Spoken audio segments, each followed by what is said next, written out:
All right, we are on Mark chapter 15. We are getting to the end of the book of Mark. We've been on the book of Mark for quite a while.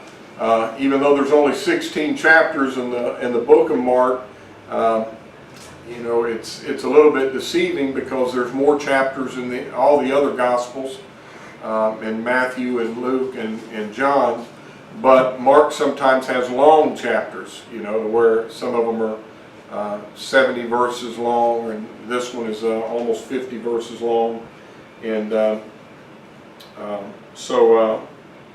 it takes a little while to get through all of this.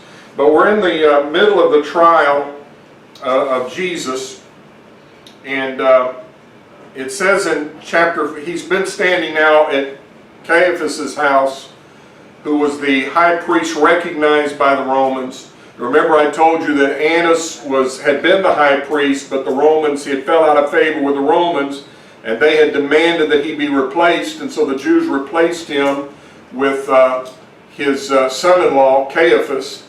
And so they sort of worked together as high priest, but the one the Romans recognized and would listen to was Caiaphas. And so they had gone through this trial there. They had finally got a confession from Jesus that he was the Messiah. Also the implication that he was the Son of God. And they had the charges they need to accuse him of blasphemy, which was punishable by death. And then it would have been blasphemy if it hadn't been true. But since he was the Christ, the Son of God, it wasn't really blasphemy because that's who he was. But the Jews didn't have the authority to execute somebody with capital punishment. The Sanhedrin would have to take him to the Romans. And the other reason is they wanted to take the Romans is they didn't want his blood on their hands. Not that they didn't want the guilt of it, but that they didn't want the people to blame them. So they would rather the Romans do their dirty work for them. And so they were going to take him to the Roman governor. Israel was under martial law at that time. And that meant that the Romans were directly ruling them with a procurator or a governor. At this time was Pontius Pilate. So as it says in Mark 15:1, and straightway in the morning the chief priest held a consultation with the elders and scribes and the whole council, the whole Sanhedrin, and bound Jesus and carried him away and delivered him to Pilate. So they left Caiaphas' house. If you can imagine the temple sitting right here, and the Garden of Gethsemane is over here at the foot of the Mount of Olives on this side. Caiaphas' house was all the way over on the left side of the temple. And so they had to take him from there to the north side of the temple, to the Praetorium, which was the part just outside the temple, a fort that Herod the Great had built to protect the temple. And so when the Romans became the rulers, that became the headquarters for their guard in the city of Jerusalem, their elite guard. And also when Pontius Pilate came there, then he would go to, that's where he would stay, is in the fort there just outside the northern wall of the temple. And so they go early in the morning, and they're taking him to Pontius Pilate. Now you remember, it's the time of unleavened bread, the Passover, the Feast of Unleavened Bread actually lasted 7 days. So in that time, the priests couldn't come in contact with Gentiles, enter into a Gentile's home, because it would defile them just like if they'd have touched a dead body. And they wouldn't have been able to be a part of the religious feasts and services that they needed to be a part of if they had gone into Pontius Pilate. So they had to go to his house and have him come out, because they couldn't enter without defiling themselves. So this is what they're trying to do. They're trying to go and let Pontius Pilate do their dirty work for them. And let the Romans be the one that put Jesus to death. Now Pilate didn't live in Jerusalem. Pilate actually lived in Caesarea along the coast. He only came to Jerusalem during special occasions like the week of Passover, because there were possibility for uprisings and riots and things like that when you had that many people gathering, that many Jews gathering from all over the world. So Pontius Pilate was only in Jerusalem because it was the feast of Passover. So it worked out for the Jews because they wanted him to be the one to put him to death. So it says, straightway in the morning the chief priests held a consultation with the elders and scribes and the whole council. And after they had considered that he needed to be put to death, the implication or the conclusion was we need to take him to Pilate and let Pilate be the one that actually puts him to death. So it says in verse 2, and Pilate asked Jesus, art thou the king of the Jews? And he answering said to him, thou sayest it. Now, you can see what the charges were that the Jews were charging him with. Blasphemy didn't mean anything to the Romans at all. They didn't care about their religious law. They weren't going to put somebody to death for a religious reason. You see that also in Paul's day, when Paul was brought up before him, and when he found out the ruler in a particular city, Roman ruler, found out it was because of their religious law, he threw them out. Well, that's the way it was with Pilate. They knew they weren't going to get anywhere with him on charges of blasphemy. So when he asked him, art thou king of the Jews, that tells you what the Jews had accused him of. He says he's the king of the Jews. Now they knew that that would be considered by the Romans to be insurrection or rebellion, because Jesus had not been appointed by Rome. Herod, that was over the northern part in Galilee, had been appointed king by the Romans. So that all the Herods were puppet kings of the Romans. But here was a man that they claimed said that he was the king of the Jews, but hadn't been appointed by Rome. That was rebellion. That was cause for them to put him to death for inciting an insurrection. And so this is what Pilate asked him, art thou the king of the Jews? And he answered and said to him, thou sayest it. In other words, Jesus said, you're the one making the statement. Now, I want you to think about why Jesus is saying the things that he's saying. In Pilate's mind, the king of the Jews meant one thing. To Jesus, the king meant something completely different. In Pilate's mind, he was saying, I'm going to raise up the Jews, form my kingdom, and going to bring a rebellion against the Roman Empire. We all know that's not God's concept of the kingdom.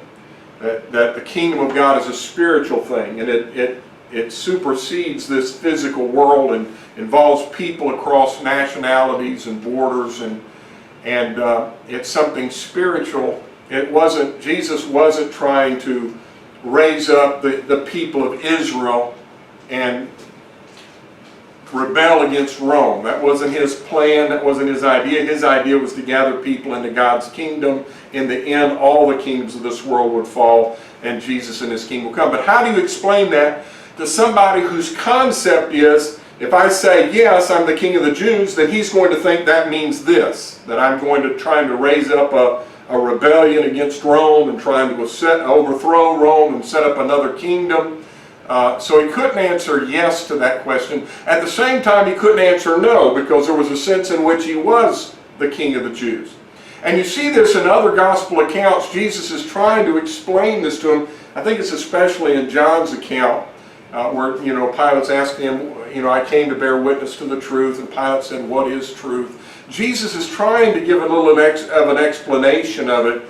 It's going right over Pilate's head, except that Pilate understood to an extent that Jesus was teaching religious, spiritual things, and he wasn't really the kind of rebel that the Jews were trying to make him out to be. He understood that Jesus wasn't trying to do that. Mark's account, he condenses a lot of things. Mark and Matthew's account are very similar, but they don't go into the detail on some things that Luke goes in or that John goes into. John gets more into the conversation between Jesus and Pilate and all the different events. Luke also gets into some more details. So Mark is just giving you a condensed, this is what happened. He came before him, asked, are you the king of the Jews? He answered, thou sayest it, or you're the one making the statement. It says in verse 3, and the chief priest accused him of many things, but he answered nothing.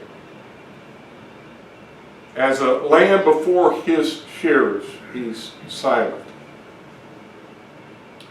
Pilate asked him again, saying, "Answerest thou nothing? Are you not going to say anything? Are you not going to defend yourself?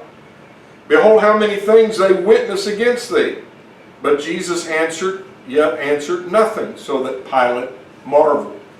You know, Pilate it's not his first time overseeing a trial, and he had seen lots of criminals charged with lots of things, and they always tried to defend themselves.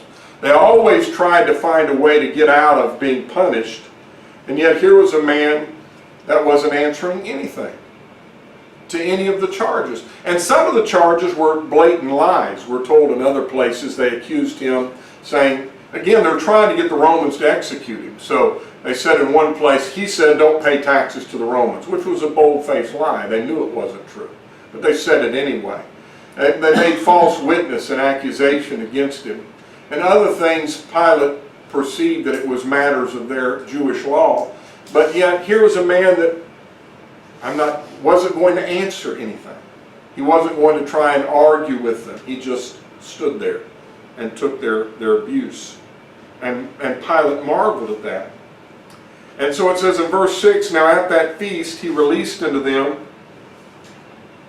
Well, let me back up just a minute, because it's around this time also that Pilate, these are things Mark doesn't include, but they're included in the other Gospels. It's about this time also that the Jews say, "You've got to do something. He claims to be the Son of God." Now, if you're a superstitious Roman, and now you hear the guy that's standing in front of you has made claims to be the Son of God, and then your wife comes and says, "Don't have anything to do with this man. I've had dreams tonight about him." And now you're superstitious, and in your mind you're thinking, well, it wasn't really superstitious, because there obviously was something God was communicating in a dream, that there was something different about this man. But if you're hearing this from your wife, and then you're hearing their accusation, he became more determined than ever. You know, in fact, Peter brings that up on the day of Pentecost. "You crucified him," when Pilate was determined to let him go. Pilate wasn't going to do this. He could see right through it. It'll tell you here in a minute. He saw what their real motives were, that there was nothing wrong with this man. He did nothing to deserve death. Nothing to deserve death. And so he's going to, in his mind, I've got to find a way to get him released. Now there's mumblings going on, because at the feast every year the Romans, to try and garner the favor of the Jews, would release a prisoner. And I don't know who started this conversation. Mark implies there were rumblings in the crowd. Pilate picked up on it and saw that this is an opportunity for him to get Jesus out of there, because, again, he doesn't think the people are behind this. He thinks only the Jewish leaders are behind this. And really, he's just something that they're envious of his popularity with the people, and therefore they want to get rid of him. And he's taking away from their prestige and their control, and so they want rid of him. So he sees this as an opportunity. Well, I'll present it to the people and say, you know, and I'll give them an obvious choice here.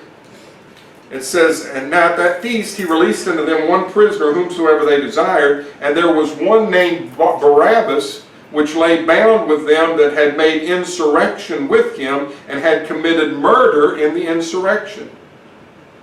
And the multitude, crying aloud, began to desire him to do as he had ever done unto them." So let's talk about this first of all. What he's done here is he's got Barabbas and he's got Jesus, and so this is going to be a way out. The people are surely not going to ask for Barabbas to be released. You know, let's put this in perspective. You know, some of us that remember this, it would be like having Charles Manson stand next to Jesus. Which one do you want released back into society? Jesus or Charles Manson? You know, I mean, he's giving them a no-brainer. Now, Barabbas, it talks about, he was not popular with the people. It wasn't like he was this noble rebel trying to save them from Rome. Even though he had led a revolt and insurrection against Rome, that wasn't, his motives were not the same. It says here he committed murder in the insurrection. He didn't just lead a revolt, but he had murdered people in this. And I'm not so sure that some of the people that he murdered were not Jewish people themselves. And it also says in another one of the Gospels he was a thief. He was a thief. So he was not this noble rebel, you know, trying to help the people. He was notorious. And his name gives some clues to things. His name was Barabbas. Bar, meaning the son of, and Abba, which is father. So his name literally meant the son of his father. Now you remember, like Peter was called Simon Bar-Jonas, Simon the son of Jonah. This guy's name is just the son of his father. It doesn't give his father's name. It's, to me, it seems one of two things is happening here with him. Either he was an illegitimate child that wasn't claimed by any man, or didn't want to be claimed by any man, or his father didn't want anything to do with him. So there was some home problems that led to all of this life of crime that he had gotten himself involved in.